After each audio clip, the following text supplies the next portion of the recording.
Assalamualaikum warahmatullahi wabarakatuh.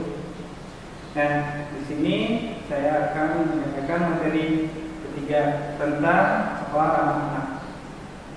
Ya, apa itu sekolah ramah anak?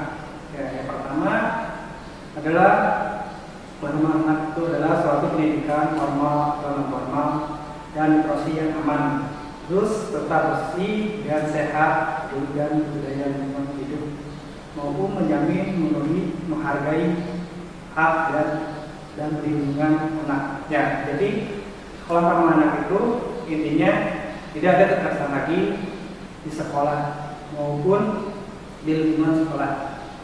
Ya, terus tidak ada kekerasan maupun buruk kepada anak peserta didik maupun peserta didik kepada teman-temannya. Tidak adanya bully atau saling melecehkan atau saling menghina.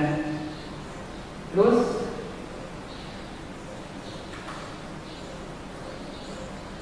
ada konsep sekolah ramah anak, itu disingkat jadi barisan. Yang pertama itu bersih, aman, ramah, indah, inklusif, sehat, asik dan nyaman.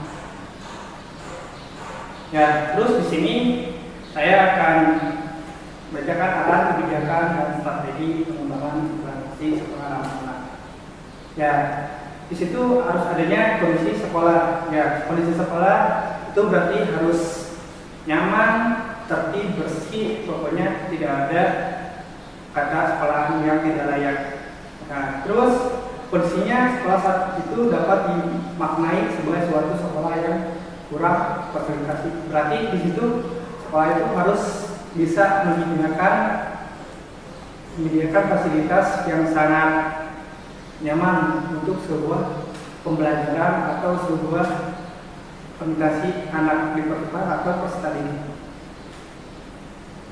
Terus harus adanya banyak aktivitas sekolah yang bisa dilakukan anak yang memiliki nilai-nilai positif dalam membentuk karakter dan kepribadian. Nah, di situ seperti adanya eskul atau ekstrakurikuler sekolah. Contohnya seperti adanya harus ada olahraga seperti main bola, terus seperti basket dan lain-lain. Terus di situ juga harus ada pendidikan karakter seperti pramuka, paskibra. Nah, di situ kan pendidikan karakter. Dia karakter itu harus seperti berjiwa patriot. Nah, di sini saya akan membahas lagi arah kebijakan sekolah ramah anak. Nah, di sini juga sudah tertera dalam undang-undangnya. Terus yang pertama adanya melaksanakan Undang-Undang Nomor 23 Tahun 2002 tentang perlindungan anak. Yang kedua melaksanakan Undang-Undang Nomor 20 Tahun 2003 tentang pendidikan nasional. Yang ketiga menyusun tata tertib yang sesuai dengan Konvensi Hak Anak atau KHAT. Yang keempat, meningkatkan pelaksanaan Undang-Undang Perlindungan Anak sesuai dengan proses pembelajaran yang melibatkan semua pihak berkepentingan pada dunia pendidikan. Jadi, sekolah ramah anak itu bisa dikaitkan dengan kenyamanan atau ketertiban anak di lingkungan sekolah. Tidak adanya guru tidak ada lagi kemudian semena-mena atau tidak ada hukuman atau perkataan pun harus dijaga terhadap anak. Jadinya di situ sudah tertera di undang-undang juga tidak adanya kekerasan terhadap anak. Itulah sekolah ramah anak. Terus adanya strategi pengembangan sekolah ramah anak. Ya, strateginya itu sekolah dalam penyelenggara proses pendidikan dan pembelajaran secara sistematis dan berkesinambungan. Terus para pendidik dan tenaga pendidikan di sekolah diharapkan menyelenggarakan pendidikan dan pembelajaran yang mampu memfasilitasi peserta didik diperlukan terpelajar. Ya, jadi di sini tuh sekolah harus memfasilitasi sebuah kegiatan anak. Tidak, contohnya harus ada media-media untuk mengembangkan profesi-profesi anaknya itu tersendiri. Terus di sini adanya penerapan pembelajaran ramah anak. Nah, pembelajaran yang berlangsung di luar kelas sesungguhnya sebuah interaksi yang bersifat dinamis. Adanya interaksi guru dengan siswa, siswa dengan temannya, dan siswa dengan sumber belajar. Interaksi yang terjadi di luar kelas bertujuan untuk mencapai hasil belajar yang diinginkan. Nah, di sini penerapan pelajarannya ramah anak itu berarti si guru itu harus bisa berkomunikasi sama temannya atau sama peserta didik. Nah, terus peserta didik juga harus bisa berkomunikasi dengan teman sebayanya. Tidak ada kata bully saling bully atau mengejek saling mengejek. Pokoknya di situ peserta didik harus bisa memberi kenyamanan kepada teman sebayanya, dan gurunya pun harus bisa memberi kenyamanan kepada peserta didik, karena dalam belajar. Nah, situ kalau misalkan guru menyampaikan sebuah materi atau sebuah ajaran kepada peserta didik, di situ harus disampaikan rata, tidak adanya banding membandingkan. Dan di situ harus ada timbal balik pertanyaan maupun si murid sama si guru. Terus di situ juga harus adanya komunikasi antara teman sebayanya. Ya begitu. Jadi sekolah ramah anak itu adalah suatu pendidikan formal, berarti itu benar-benar harus dijalankan di dalam sekolah. Terus di situ juga harus tertera di suatu pendidikan atau di suatu sekolah. Kalau misalkan tidak ada sekolah ramah anak itu bisa bisa disalahkan, atau di situ kan sudah ada tertera di undang-undang juga sekolah ramah anak itu. Terus adanya non formal dan formasi yang aman. Nah, jadi sekolah ramah anak itu sangat benar-benar harus dijalankan di pihak sekolah atau di jenjang atau di strata sekolahan. Terus dalam maupun di dalam sebuah pembelajaran maupun dalam sebuah formal atau non formal, sekolah ramah anak itu harus dijalankan. Ya, tadi kita ulas lagi seperti yang ada di kelas. Nah, pokoknya yang ada di kelas itu guru harus bisa membimbing, mendidik, atau bisa menyampaikan materi kepada siswa-siswanya. Dan di situ juga harus anak juga harus paham atau mengerti yang dimana si guru menerangkan, atau harus fokus dalam pembelajaran. Dan di situ juga harus adanya sebuah komunikasi pembelajaran yang sangat baik. Misalkan contohnya apa? Misalkan ada si anak yang tidak bisa dalam materinya, itu jangan langsung dimarahi. Di situ harus kita merangkul dan bisa mengajak untuk menyukai materi atau mengajak untuk berkomunikasi dalam pembelajaran. Ya, jadinya di situ harus adanya komunikasi antara dua arah maupun satu kelompok. Pokoknya jangan ada kekerasan di dalam lingkungan maupun di dalam sekolah atau di dalam kelas. Ya. Terus sekolah ramah anak juga harus mencakup kebersihan. Nah, contohnya misalkan ada kebersihan itu, contohnya kita harus menjaga kebersihan di dalam lingkungan sekolah maupun di kelas. Contohnya di situ harus ada peneguran seorang guru kepada siswa atau peserta didik. Nah, di situ contohnya sangat simpel. Kalau misalkan melihat banyak sampah maupun di kolongnya banyak sampah, di situ harus ada guru menegur kepada peserta didik dengan secara baik-baik, tidak dengan secara membentak atau secara tidak sopan, maupun pokoknya di situ harus berkomunikasi dengan baik peserta didik, di mana harus membersihkan sebuah lingkungan sekolah yang baik dan nyaman. Terus di situ harus adanya materi sehat ya. Di situ sekolah ramah anak juga, di situ adanya harus kesehatan. Nah, di situ pokoknya guru kepada murid itu harus adanya menegur gimana keadaannya, sehat atau gimana, bagaimana harinya, sangat pokoknya menanyakan kesehatan. Nah, di sini adanya nyaman. Pokoknya di situ pendidikan atau misalkan di kelas atau di luar sekolah, pokoknya si murid sama guru itu harus ada kenyamanan. Pokoknya kudu saling menegur. Contohnya, contohnya di situ harus ada saling timbal balik sesama murid terus sama gurunya. Jadi kalian atau peserta didik peserta MPLS harus bisa menerapkan materi Bapak yang tadi atau tentang materi tentang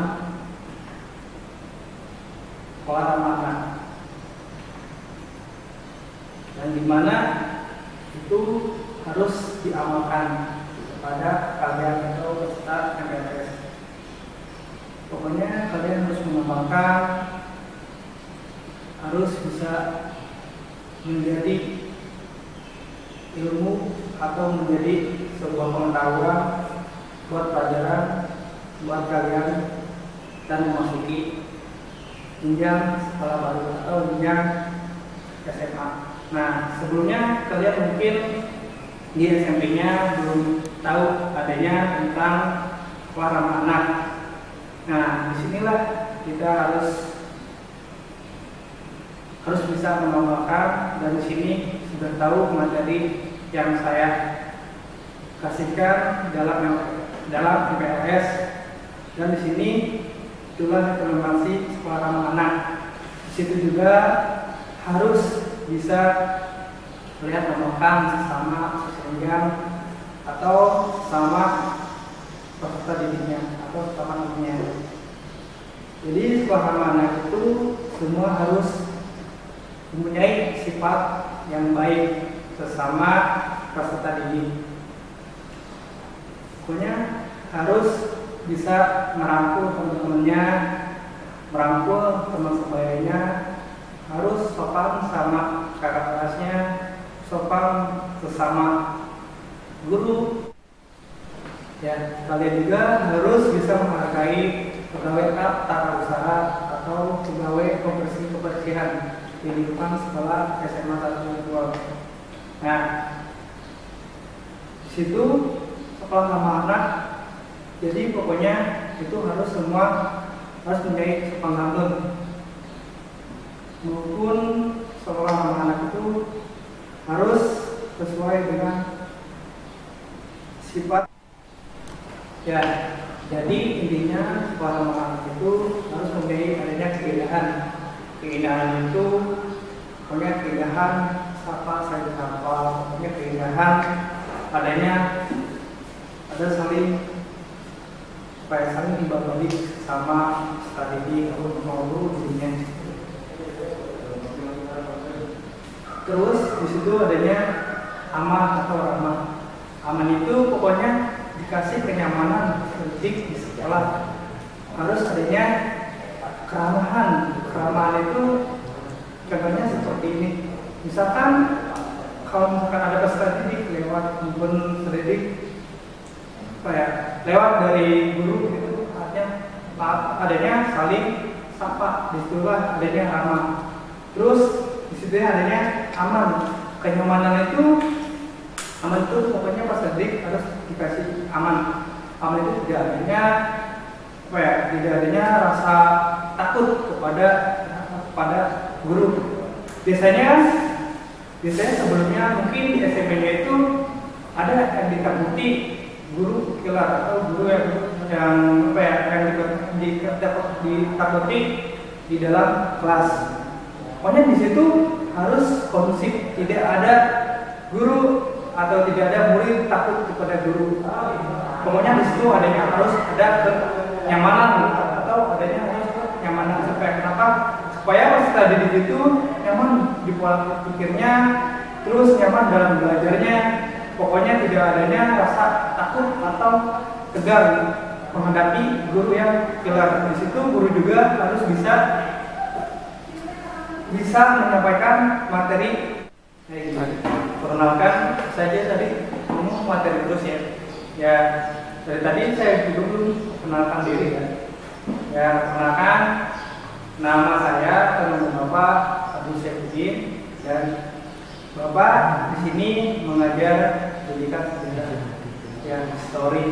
Nah di sini Bapak mengajar kelas 11 dan kelas 12 sejarah. Pertama sejarah Kementan, kedua sejarah Indonesia. Nah di sini juga Bapak dibilang ya menyampaikan materi kepada peserta didik maupun kepada siswa belum bisa sesuai dengan tadi yang saya jelaskan, atau tentang bagaimana jika guru itu harus merangkul atau guru itu harus bisa mengajar peserta didik. Nah di situ Bapak belum bisa. Nah tapi Bapak terus belajar untuk untuk bisa sesuai dengan materi yang tadi Bapak jelaskan. Harus bisa merangkul, harus bisa jangan milih-milih si peserta didik, maupun di situ harus merata satu. Nah, ya kita kembali lagi pada tadi materi tentang saraf atau tentang sekolah ramah anak. Di situ berarti si guru itu harus ramah kepada peserta didik, tidak adanya kekerasan maupun saling merendahkan pada peserta didik. Nah maupun peserta didik juga harus bisa merangkul kepada teman-teman sebayanya. Dan di sini pun kalian masuk ke SMA 1 Jonggol, murid baru, di situ kalian harus bisa merangkul temannya sebayanya. Harus tidak adanya saling mengejek, tidak ada saling menghina sesama peserta didik baru. Harus bisa merangkul dan bisa bersosialisasi dengan teman-teman yang baru. Nah, di situ juga pasti kalian kan masih baru atau baru masuk, pasti belum mengenal satu sama lain. Nah, di sini Bapak menjelaskan tentang sekolah ramah anak itu buat kalian bisa bersosialisasi sama peserta didiknya, terus bisa saling akrab sama teman sebayanya, tidak ada rasa saling menghina, tidak ada rasa saling mengejek, tidak ada rasa saling membuli di situ. Dan guru juga harus bisa kepada peserta didiknya, bisa merangkul dan bisa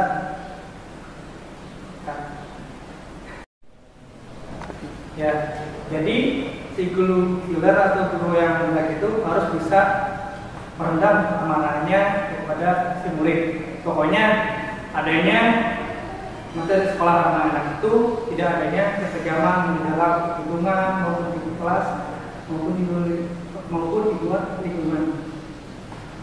Nah, itulah pokoknya di lingkungan sekolah itu harus ada kenyamanan mungkin peserta didik maupun gurunya.